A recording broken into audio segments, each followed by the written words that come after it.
They interred her son in an outfit he had never donned, on a Tuesday that felt colder than the void itself. Yet, the chill in the atmosphere paled in comparison to the frost in Officer Derek Miller's very being as he shackled a distraught mother beside the freshly dug earth. He believed her to be just another stubborn woman he could intimidate. He presumed his authority rendered him omnipotent. He failed to comprehend that the figure clad in black, her visage obscured by a curtain of sorrow, was more than a bereft parent. She was Justice Aaliyah Carter of the state Supreme Court. And that miscalculation would not merely cost him his badge, it would cost the municipality $18 million and dismantle his existence, piece by agonizing piece. Remain attentive, for the retribution in this narrative strikes with more force than a gavel. A dense fog hugged the meticulously kept grounds of Oakwood Memorial Park, a vast, historical resting place typically reserved for the city's established wealth and influential figures. It was a domain of sculpted angels and hushed reverence, where silence was a luxury purchased at a considerable price. Today, that silence was a palpable, suffocating weight. Aaliyah Carter stood before the polished mahogany casket, her stance rigid, her gloved hands clutching a single white rose with such intensity that its thorns pierced the leather. At 52 years of age, Aaliyah commanded a formidable presence, tall, with skin the hue of rich mahogany, and eyes that typically held the sharp, incisive brilliance of a legal luminary. Today, however, those eyes were vacant. They were fixed on the silver handle of the coffin containing her only child, David. David had been 24, an aspiring architect, a gentle spirit who cherished jazz and abhorred discord. He had succumbed to a sudden aneurysm, a hereditary vulnerability that no amount of influence or affluence could surmount. The ceremony was to be an intimate affair. Aaliyah had decreed it so. No media attention, no grand pronouncements, only family and cherished companions. Her husband Franklin stood by her side, a man crushed by despair, leaning on a walking stick he had not required mere days prior. Surrounding them was a small assembly of mourners. David's fiancée, Sarah, wept silently into a handkerchief, Aaliyah's brother Thomas, and a handful of David's university companions.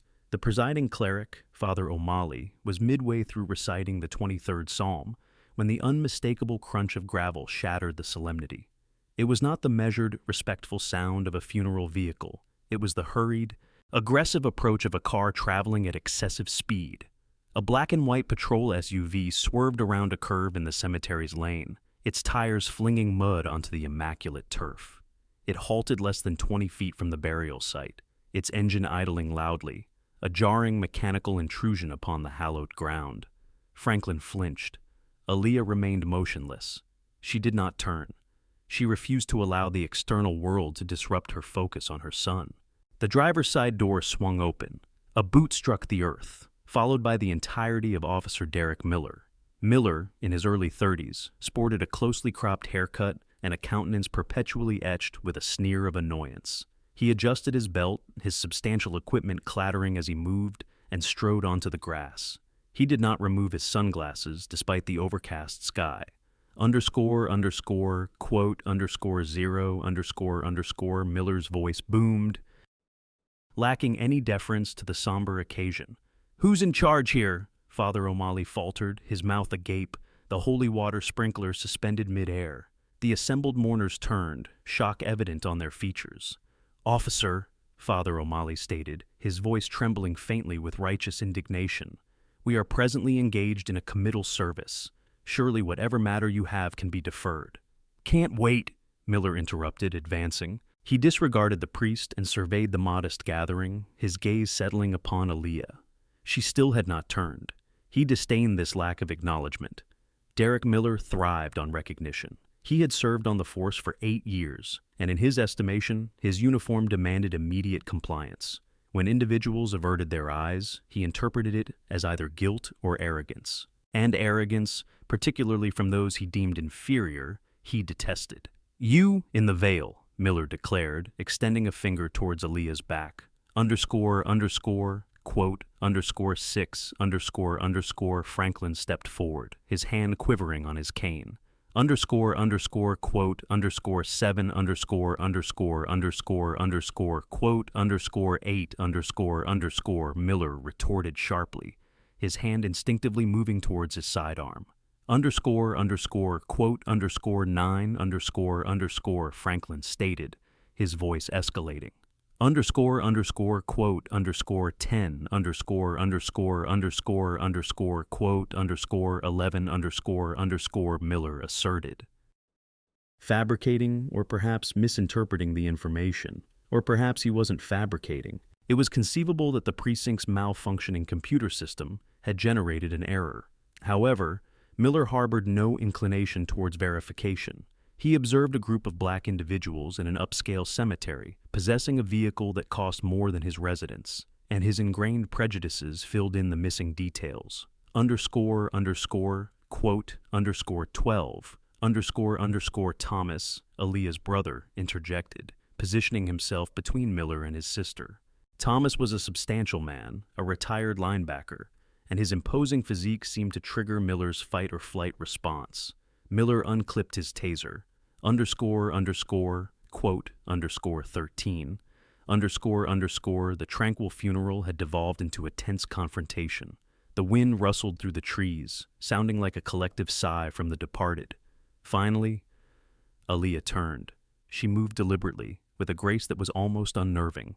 She lifted her veil, revealing a face etched with profound sorrow, yet composed of unwavering resolve. She met Officer Miller's gaze. Her look conveyed no fear.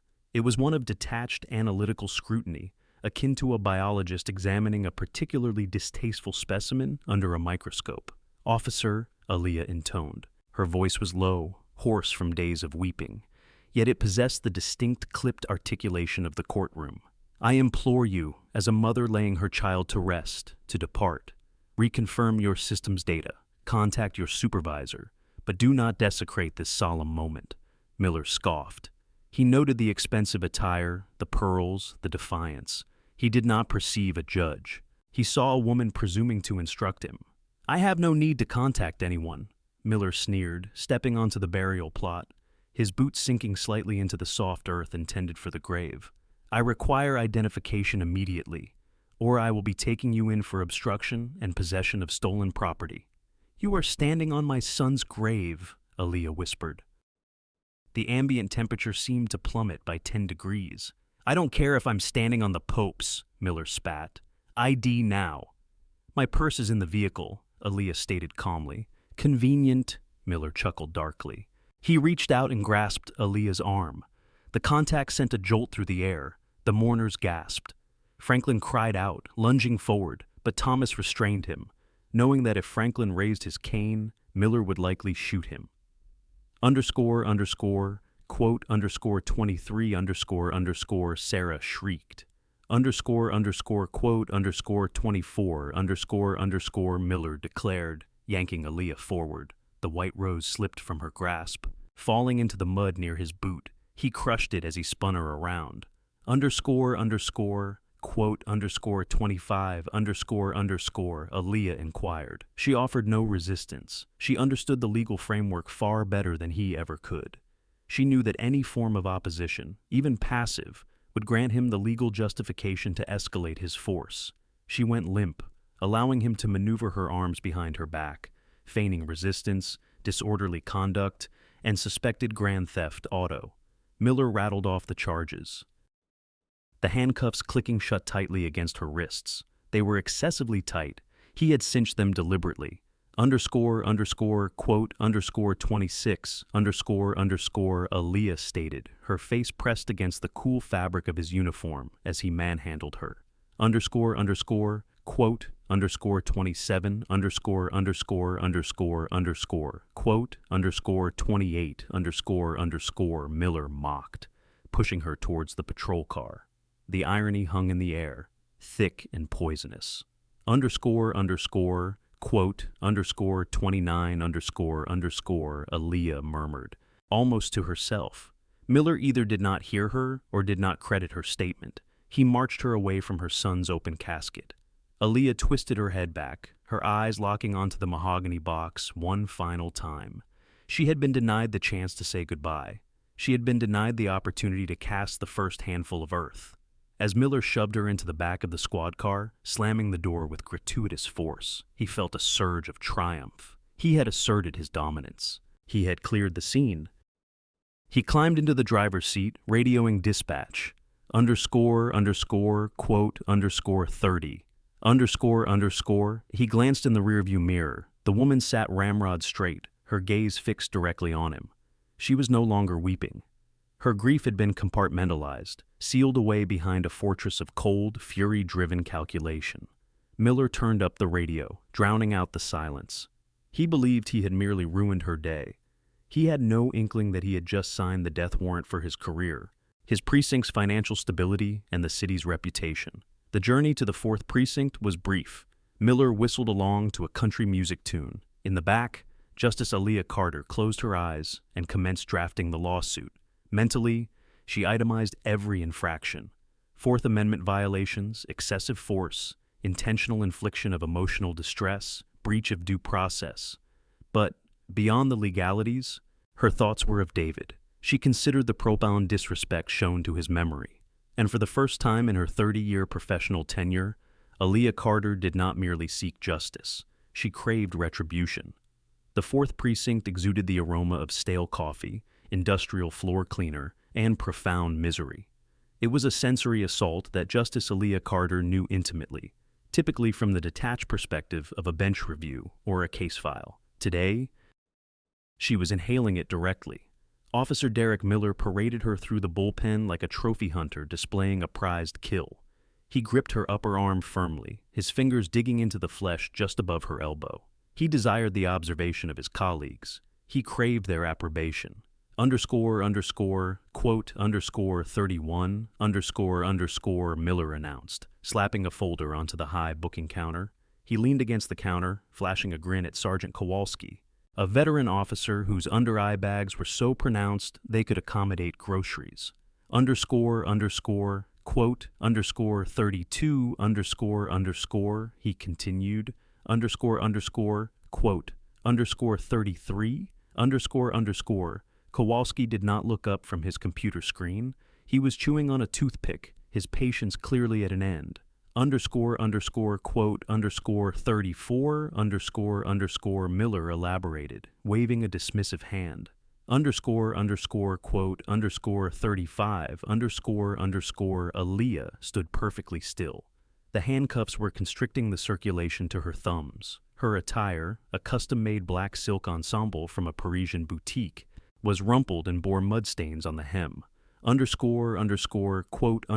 36, Kowalski inquired, finally looking up. He paused. There was something in the woman's demeanor that unsettled him. Typically, individuals brought in for GTA were screaming, crying, or under the influence. This woman vibrated with a silent, radioactive intensity. Aaliyah Denise Carter, she stated. Her voice was calm, yet it carried across the entire bullpen. Several heads turned. Miller snorted. Aaliyah, right? Empty your pockets. I informed you, Aaliyah stated, her eyes locked on Kowalski, entirely disregarding Miller. My purse is in the vehicle. Officer Miller refused to permit me to retrieve my identification. Yeah, because you might have had a weapon, Miller retorted. He began to conduct a pat-down. His hands were rough, intrusive. He checked her waist, her hips. It was a tactic designed purely for humiliation. Miller, ease up, Kowalski muttered. He typed the name into the NCIC database, Carter, Aaliyah D. He pressed enter. The computer did not merely ping, it flashed a crimson banner across the top of the screen. Restricted record. Level access required. Government official, judiciary. Kowalski frowned. He pressed the refresh button, suspecting a system glitch. He expanded the file, his toothpick dislodged from his mouth. He squinted, reading the occupation field. Justice, State Supreme Court, District 4. Kowalski's face drained of color. He looked at the mugshot on the file, a professional headshot of the woman standing before him, adorned in judicial robes and holding a gavel. He looked back at Aaliyah. She raised a single eyebrow. Quote, 43, Kowalski said. His voice a strangled whisper. Quote, 44, quote_45__, Miller inquired, unclipping his keys. __quote_46__, Kowalski commanded. Standing abruptly, his chair scraped loudly against the floor. __47___quote__48__, Kowalski roared. The entire station fell silent. Typists ceased their work. A phone rang unanswered. Miller flinched, bewildered.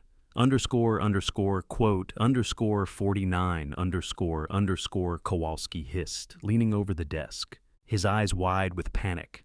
__quote_50__, Miller froze.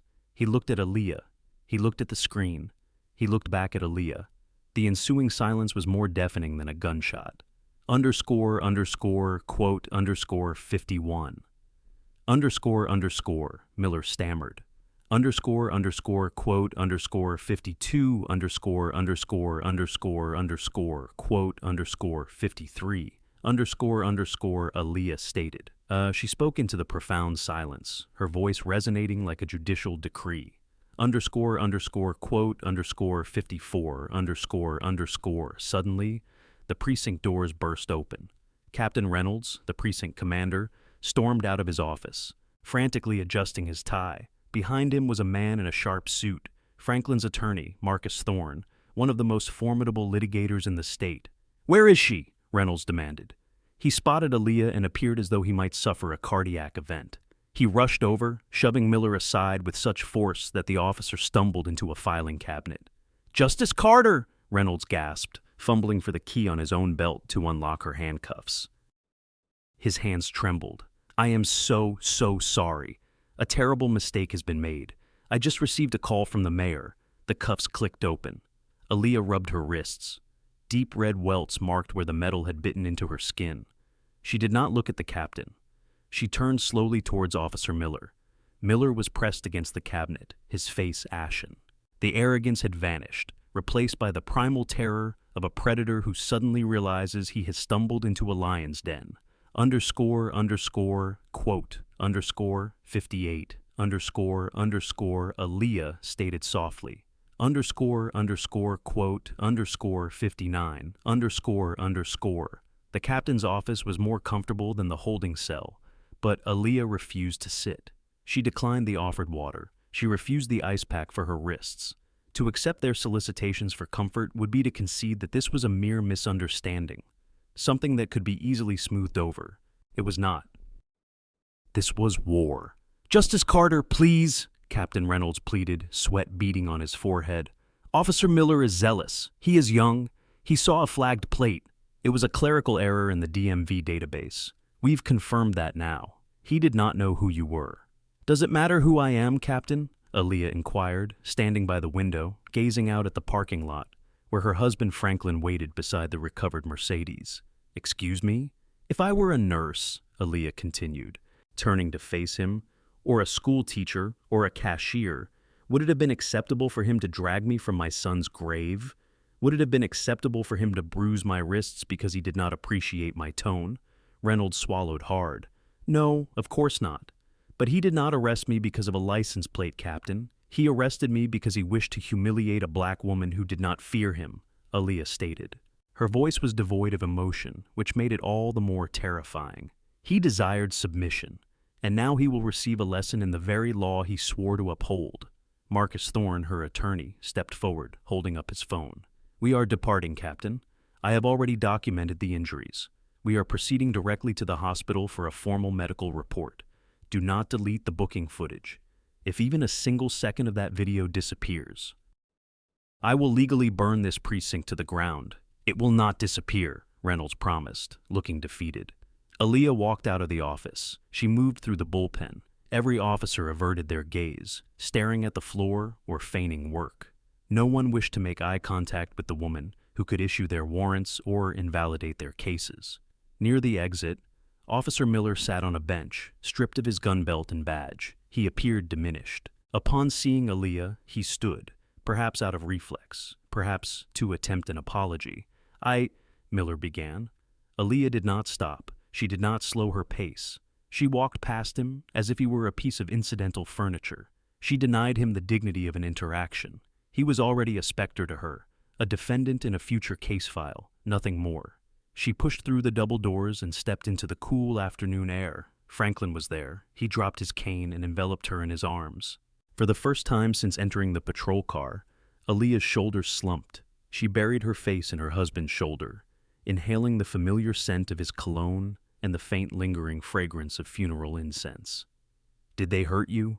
Franklin asked, his voice cracking. "I'm fine," she lied. Her wrists throbbed. Her heart was fractured. She had missed the burial. Her son lay in the ground, and she had not been present to whisper the final prayer. "Take me back," she requested. "Aaliyah, it's over. The service is concluded. Everyone has departed," Franklin said gently. "Take me back," she repeated, with more force this time. They drove in silence back to Oakwood Memorial Park. The sun was descending, casting elongated orange shadows across the expanse of grass. The excavator had already completed its task. The pit had been filled. The mound of freshly turned earth was now covered with the wreaths and floral arrangements that had earlier rested on easels. It was merely a pile of soil now. Aaliyah approached the grave. She knelt in the grass, unconcerned by the stain it would leave upon her silk dress. She reached out and touched the cool, damp earth. She closed her eyes and replayed the moment the patrol car had arrived. She contemplated the lost time, the final moments she could never reclaim. Officer Miller had stolen something invaluable. He had stolen her goodbye. She reached into her pocket. She had managed to salvage one item from the ensuing chaos, a small, crumpled piece of paper, the eulogy she had intended to deliver. She smoothed it out upon the soil. "I'm sorry, baby," she whispered to the ground. "Mama's here." She remained there until the sun had set and the cemetery gates were on the verge of closing. When she finally rose, the grief remained, heavy and oppressive. But alongside it, something new had been forged in the crucible of that afternoon. She walked back to the car where Franklin and Marcus were waiting. "Marcus," she said as she opened the door. "Yes, Aaliyah. I don't merely want to sue the city," she stated, her gaze fixed on the darkened precinct building in the distance. "I want to depose the mayor. I want Miller's pension. I want the chief's resignation. And I want to file a federal civil rights claim before morning." Marcus nodded, a grim smile gracing his lips. "I'll make the coffee." "Good," Aaliyah replied, "because we aren't sleeping tonight." The 4th Precinct had hoped to bury the incident beneath a mountain of paperwork and a discreet internal affairs investigation. They had underestimated the digital age. While Aaliyah had been held in the holding cell, one of David's university friends, a young tech entrepreneur named Leo, had been exceptionally busy. Leo had refrained from physical intervention because he recognized his inability to stop an armed officer. Instead, he had employed a far more potent strategy. He had retrieved his iPhone 15 Pro and recorded the entire confrontation in crystal-clear 4K resolution. By the time Aaliyah departed the cemetery that evening, the video was already ascending the trending charts on X, formerly known as Twitter and TikTok. The accompanying hashtags were concise yet devastating: #justice for justice, #funeral arrest, and #badge number 4092. The video proved to be a public relations catastrophe. It depicted every excruciating detail: the solemn graveyard, the veiled, heartbroken mother, the gaping earth, and the contemptuous aggression of Officer Miller. It captured the precise instant the blossom was trampled beneath his boot. It captured the sharp snap of the handcuffs. By 8 o'clock the following morning, the recording had garnered 12 million views. The initial major disruption occurred when Anderson Cooper aired the clip on CNN during a developing news broadcast. "We are witnessing images from Chicago that are, frankly, distressing to view," Cooper stated, his expression somber. A mother being forcibly removed from her son's coffin by law enforcement due to a bureaucratic oversight. However, this is no ordinary mother. She is State Supreme Court Justice Aaliyah Carter, and the city is steeling itself for the repercussions. The 4th Precinct found itself under siege. News vehicles choked the thoroughfares surrounding the station. Demonstrators, galvanized by local advocacy organizations, were already assembling in formation, holding placards that declared, "Honor the departed and dismiss Miller." Within the station, the atmosphere was suffocating. Captain Reynolds was vociferously on the phone. attempting to articulate the indefensible to the police commissioner. Officer Derek Miller, suspended with his salary intact pending an inquiry, was in his residence, observing his life disintegrate on a 60-inch display. He poured himself a beer at 10 in the morning, his hands trembling. He saw the comments accumulating by the thousands. They branded him a monster, a ruffian, a disgrace. He contacted his union representative, a formidable individual named Frank Rizzo. "Frank, you must quash this story," Miller implored. "I adhered to the established procedures. The vehicle was flagged for a reason, and you failed to meticulously verify the VIN, Derek," Rizzo retorted sharply over the phone. "And you manhandled a Supreme Court justice. Do you comprehend who represents her? Marcus Thorne. That man devours officers for sustenance. The union will lend you procedural backing, but do not anticipate accolades. You are currently toxic." In an effort to steer public perception, the police union issued a formal statement. Officer Miller acted in good faith, relying on inaccurate information supplied by the Department of Motor Vehicles. He followed standard apprehension protocols for a non-compliant individual. "We urge the public to withhold judgment until all pertinent facts have been ascertained." This was a miscalculation. By characterizing Justice Carter as non-compliant, they exacerbated the situation considerably. Aaliyah opted against public appearances or interviews. She maintained the imposing silence characteristic of the judiciary. She allowed the video to convey her message, but she empowered Marcus Thorne to issue a singular declaration. It was not a press release. Rather, it was a facsimile of the legal complaint lodged with the federal district court that very afternoon. Plaintiff Aaliyah Denise Carter, defendant, City of Chicago, Chicago Police Department, Officer Derek Miller, seeking damages in the amount of $18 million. This figure sent tremors through City Hall, but it was the specific allegations that instilled profound apprehension. She was not merely litigating for wrongful apprehension, she was asserting claims for deprivation of rights under the guise of law, intentional infliction of emotional distress, and, critically, a pattern and practice of departmental misconduct. Her objective extended beyond Officer Miller. She was challenging the entire institution. 3 weeks later, the deposition chamber at the prestigious law firm Baker & McKenzie, where Marcus Thorne was a senior partner, was frigid. This was a deliberate tactic. Occupying one side of the expansive mahogany table were the city's legal counsel, a visibly strained woman named Linda Way, and beside her, a sullen Officer Miller. Opposite them sat Aaliyah Carter. She was attired in a sharp navy ensemble, her hair meticulously styled in a severe chignon, embodying the very essence of a justice. Beside her, Marcus Thorne meticulously organized a stack of documents nearly a foot in height.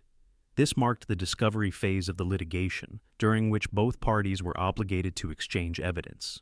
Typically, the police department would shield its members, often by misplacing or redacting pertinent documents. However, Aaliyah possessed an intimate understanding of the department's internal workings, having served on the bench for 2 decades. She knew precisely which forms to subpoena and which databases to access.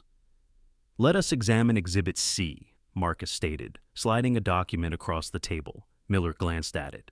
It was a personnel record dating back 4 years. "Officer Miller," Marcus commenced, his voice smooth as velvet over rough stone. "In 2019, you were the subject of an excessive force complaint involving a 60-year-old diabetic gentleman during a traffic stop. Is that accurate?" Miller shifted uncomfortably. "That complaint was deemed unsubstantiated. Internal Affairs exonerated me." "Exonerated you?" Marcus echoed. "An interesting choice of word, because we have subpoenaed the body camera footage from that incident. The footage that was corrupted at the time, but was miraculously restored from the cloud server by our forensic specialists." Linda Way, the city attorney, turned ashen. "Objection. We have not been provided with this footage." "You are in possession of it via the drive I just furnished," Marcus replied, his gaze fixed on Miller. "In the video, you mocked the gentleman's trembling hands. You discarded his insulin onto the pavement. You addressed him as boy."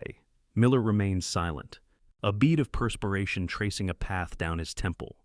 "And here," Marcus continued, dropping another file onto the table, "in 2021, a noise complaint. You apprehended a university student, resulting in a broken arm. The case was resolved amicably out of court for $50,000. The city paid to ensure its silence. You received a verbal reprimand. Marcus leaned forward. We have identified 11 complaints, Derek, 11 in 8 years, encompassing allegations of excessive force, racial profiling, and intimidation. You have a propensity for targeting individuals whom you perceive as vulnerable. Aaliyah finally broke her silence, having remained quiet for the preceding hour. You presumed I was one of them, she said softly. Miller looked up, and for the first time, genuine fear flickered in his eyes. Not of professional repercussions, but of her. I didn't know, Miller stammered. That is precisely the issue. Aaliyah stated, you evaluate citizens based on your preconceived notions of their identity, rather than their actions. Had I been a domestic worker, you would have felt entirely justified in inflicting harm. That is the reason you pose a danger, and that is why I intend to financially cripple this city until they comprehend the unacceptable cost of employing individuals like yourself. The deposition concluded shortly thereafter. Linda Way accosted Marcus in the corridor. Marcus, we must reach an accord, she urged in a hushed, urgent tone. If that video depicting the diabetic gentleman surfaces, juxtaposed with the funeral footage, this city will erupt. The mayor is facing re-election. Name your price. The price is stipulated in the filing, Linda, Marcus responded calmly.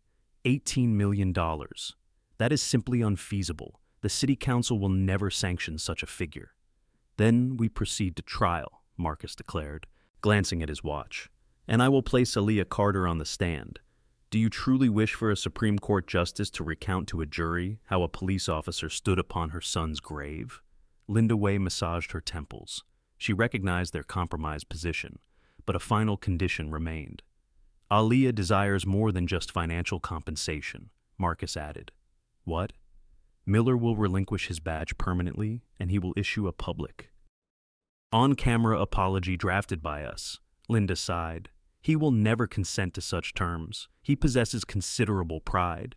Then instruct him to preserve his pride for incarceration, Marcus stated. Because should we proceed to litigation, we will pursue federal criminal charges for civil rights violations. He faces a potential 10-year sentence. Linda, accept the proposed resolution. The settlement conference room, situated on the 44th floor of the Daily Center, was designed to be intimidating. Floor-to-ceiling windows provided a sweeping vista of Chicago, a sprawling tapestry of steel and ambition that typically made individuals feel powerful. However, on this particular day, the room exuded an atmosphere of finality. The air conditioning was set excessively low, creating a frigid draft that seemed to penetrate the very core of those present. On one side of the immense, polished oak table sat the city's defense team. Linda Way, the city attorney, appeared utterly depleted. Her usually impeccable attire was creased, and the dark circles beneath her eyes testified to sleepless nights spent grappling with a losing battle. Beside her was Derek Miller. Miller bore little resemblance to the swaggering officer who had presided over the cemetery mere weeks prior. Gone was the crisp uniform, the substantial utility belt that added 3 inches to his frame, and the mirrored sunglasses that concealed his expression. He was clad in an inexpensive, off-the-rack gray suit that was slightly too large at the shoulders, rendering him appear diminished. He sat with his hands clasped tightly in his lap, his knuckles white, his gaze fixed on a smudge on the table, as if it held the key to his salvation. Opposite them sat the individuals who had prevailed. Justice Aaliyah Carter maintained an upright posture, her spine as rigid and graceful as a monarch's. She was dressed in a black suit as sharp as a blade. She had not come to negotiate. She had come to collect. Beside her, Marcus Thorne arranged documents with the chilling precision of a surgeon preparing for an amputation. The silence stretched, heavy and suffocating, until Linda Way finally broke it. "We have the final draft," Linda declared, her voice taut. She slid a blue leather-bound folder across the table, its movement producing a soft hiss against the wood. "The city of Chicago agrees to the stipulated terms." Marcus Thorne did not immediately open it. He allowed it to rest there, a tangible representation of their dominance. He looked at Miller, then back at Linda. "Let us reiterate the financial figures, simply to ensure complete clarity," Marcus inquired, his tone conversational, almost cheerful. "Total compensatory and punitive damages." $18 million. Miller visibly flinched. The sum hung in the air like the shadow of a guillotine. $18 million. It was an astronomical amount, far exceeding what Miller could earn in 10 lifetimes. It represented the capacity to fund an educational institution, a hospital wing, or even to bankrupt a small municipality. I do not comprehend, Miller stammered, his voice breaking. This was the first time he had spoken since the meeting commenced. How can it amount to so much? I did not physically assault her. I did not discharge a firearm. It was an apprehension, a simple error. Aaliyah slowly turned her head to face him. Her gaze was devoid of anger. It was clinical, utterly lacking in warmth. It was the look a judge bestows upon a defendant before pronouncing a life sentence. You perceive aggression as solely physical, Mr. Miller? Aaliyah inquired softly. The room fell into an absolute hush. You believe that because you did not inflict bodily harm, you did not transgress the law. You desecrated the sanctity of a funeral. You deprived a mother of her final moments with her child. You detained me. You confined me in a holding cell. You committed these acts because you observed my complexion and assumed I was expendable. Miller opened his mouth to protest, to fall back on the rehearsed defense of protocol that had occupied his thoughts countless times. But the words failed to materialize. The $18 million is not solely compensation for my suffering, Aaliyah continued, her voice acquiring a steely resonance. It serves as a penalty for your arrogance. It is the price this city must bear for employing an individual incapable of distinguishing between a criminal and a grieving mother. It is a message, Mr. Miller, and it will resonate in every police precinct across this nation. Linda Way sighed, rubbing her temples. She understood Aaliyah's position. The city was not paying to make Aaliyah disappear. They were paying to staunch the bleeding. They were paying to avert a federal civil rights trial that would expose the department's most profound and damaging secrets to a national jury. The financial stipulations are agreed upon, Linda interjected swiftly, attempting to divert the conversation from a moral discourse. However, we must address the non-monetary conditions, specifically the public statement. Marcus tapped the folder. There is nothing to discuss, Linda. It was an integral part of the agreement. No apology, no settlement. We proceed to court on Monday. Miller's eyes widened with panic. I cannot participate in a press conference. I cannot appear on television and deliver what you have written. It would be professional suicide. I will never be able to work in law enforcement again. Marcus leaned forward, his gaze locking onto Miller's. Derek, look at me. Your career in law enforcement is unequivocally over. That chapter of your life has concluded. The only remaining question is whether you will spend the next decade incarcerated in a federal penitentiary for deprivation of rights under color of law, or if you will depart from here a free man bearing a ruined reputation. These are your choices: prison or the podium. Miller felt the room begin to spin. He looked at Linda, silently pleading for her to find a solution, a loophole, but Linda merely focused on her notepad. The union had abandoned him. The department had disavowed him. He was a malignant appendage that required severance to preserve the integrity of the whole. I have children, Miller whispered, a tear escaping his eye. They attend school. If I appear on television and declare myself a racist, they will be ostracized. My existence will become a living hell. My son is deceased, Aaliyah stated, her words cutting through his self-pity with the sharpness of a blade. He is in the ground. You stood upon his grave. Do not presume to speak to me of your children's discomfort while I am still endeavoring to remove the remnants of your boots from my son's final resting place. The stark reality of her words rendered him speechless. There was no room for negotiation with such profound, weaponized grief. With a trembling hand, Miller reached for the pen. The scratching sound of his signature on the settlement document seemed to reverberate with deafening intensity. Derek Miller. It appeared less like a signature and more like a treaty of surrender. Excellent, Marcus declared, snapping the folder shut. He retrieved a single sheet of paper from his briefcase. Here is the statement. The press is assembling on the steps. We commence live broadcast in 45 minutes. The courthouse steps presented a chaotic spectacle of media presence. It appeared as though every news organization in the Western Hemisphere had dispatched a contingent. Satellite trucks formed a dense cluster, their dishes angled skyward like supplicating hands.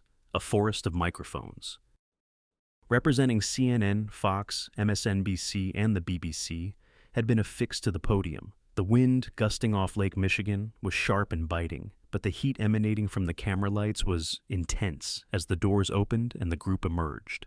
A profound silence descended upon the crowd, immediately followed by the frenzied clicking of 1,000 camera shutters, akin to the sound of a swarm of mechanical insects. Miller walked toward the podium, his legs feeling like lead. He surveyed the multitude of faces, reporters, activists, curious bystanders. He noticed signs in the crowd: "Justice for Justice," "Fire Miller," "Black Mothers Matter." He felt exposed, vulnerable. He placed the paper on the podium, his hands shaking so violently that the pages rattled against the wood. He glanced at Linda Way, who stood to the side, checking her watch. She offered a curt nod. "Get it over with?" Miller leaned into the microphone. A piercing feedback whine caused everyone to wince. His voice failed him. He cleared his throat. "I am Officer Derek Miller, or rather, I was."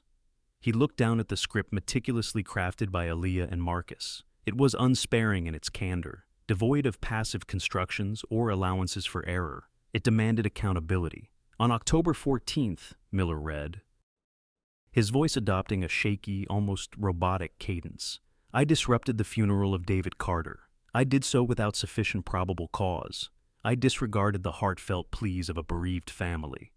I prioritized my personal authority over their inherent dignity." He paused. The subsequent line was the most challenging. He felt an urge to omit it, to improvise. But he caught sight of Marcus Thorne standing in the front row, arms crossed, observing him intently. "Read it, or face imprisonment." "I targeted Justice Carter not because she was a criminal," Miller continued, squeezing his eyes shut for a fleeting moment, "but because I observed a black woman in an expensive vehicle and assumed she did not belong there. I acted with implicit bias. I abused the authority entrusted to me by the citizens of Chicago." A low murmur rippled through the crowd. This was not a typical apology. It was a confession. "I am surrendering my badge today," Miller stated, his voice dropping to a whisper. He reached into his pocket and produced the shield. Badge number 4092. It glinted in the sunlight. It had been his identity for 8 years, the sole source of his sense of distinction.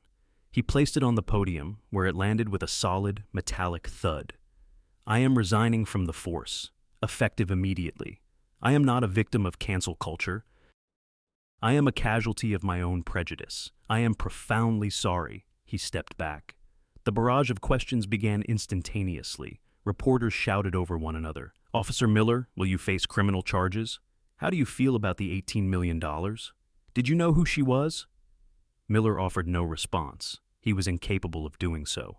He turned and walked back towards the courthouse entrance, his head bowed. He felt like a phantom departing from his career, his financial security, and his societal standing. Aaliyah Carter then approached the microphone. She did not acknowledge the badge left on the podium. Instead, she looked directly into the camera lenses. "Today is not a celebration," she declared, her voice projecting with clarity and strength, cutting through the wind. "Monetary compensation cannot resurrect the deceased. An apology cannot erase the trauma of that day. However, let this serve as a solemn warning to all who believe that a badge confers immunity from bigotry. You may seize our time, you may disrupt our peace, but you will not subjugate our dignity without a formidable struggle, and that struggle will exact a significant price from you." She turned and departed, with Franklin by her side. Miller, observing from the shadowed doorway of the courthouse, grasped the chilling reality. The settlement funds would be borne by the taxpayers. The city would eventually recover. But he was the one who had truly paid, with the very essence of his soul. He exited through the rear entrance into an alleyway redolent of refuse and damp pavement. He withdrew his phone from his pocket, intending to inform his wife that it was concluded. She did not answer. He stood there in the alley, a man bearing the indelible mark of $18 million worth of damage to his reputation, and realized, with profound certainty, that for the first time in his existence, he was utterly and completely alone.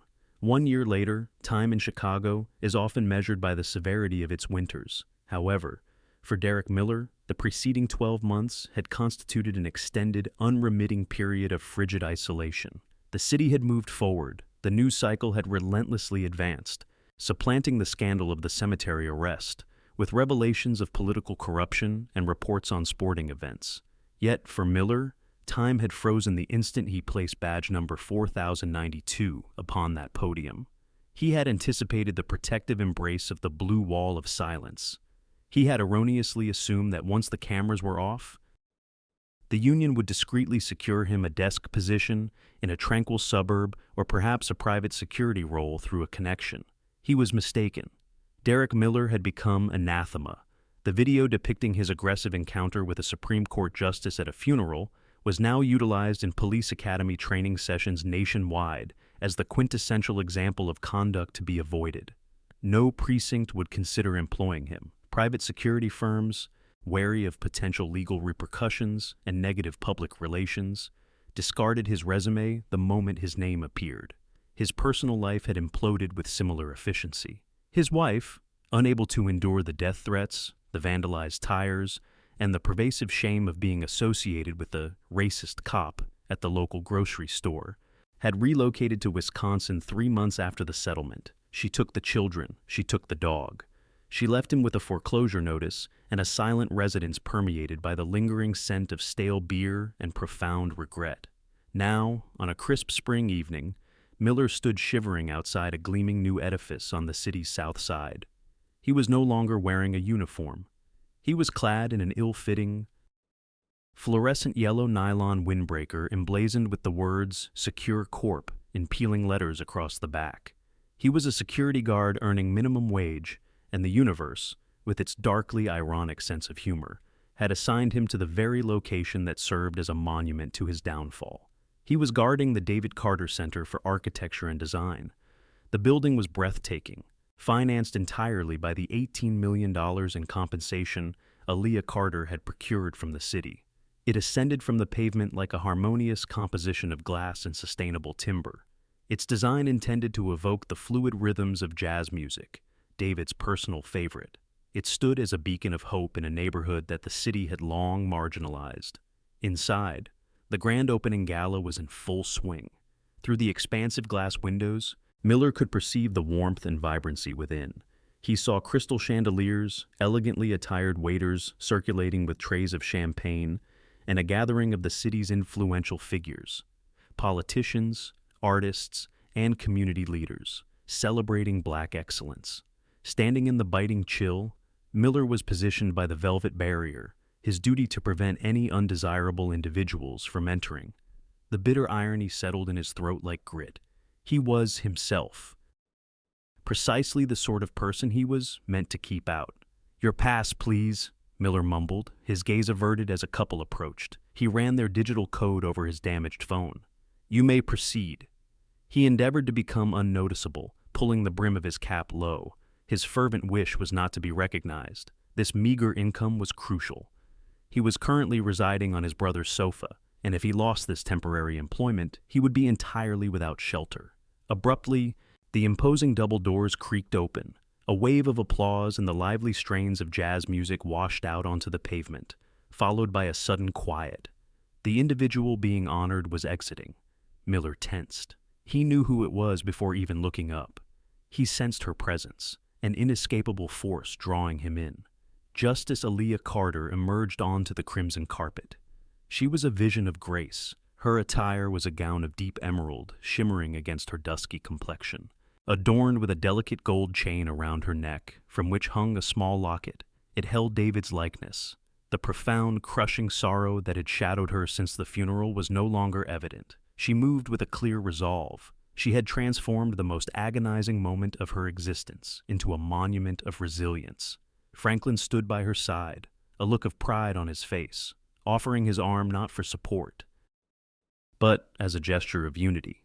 Miller's heart pounded a frantic rhythm against his ribs. "Don't acknowledge me.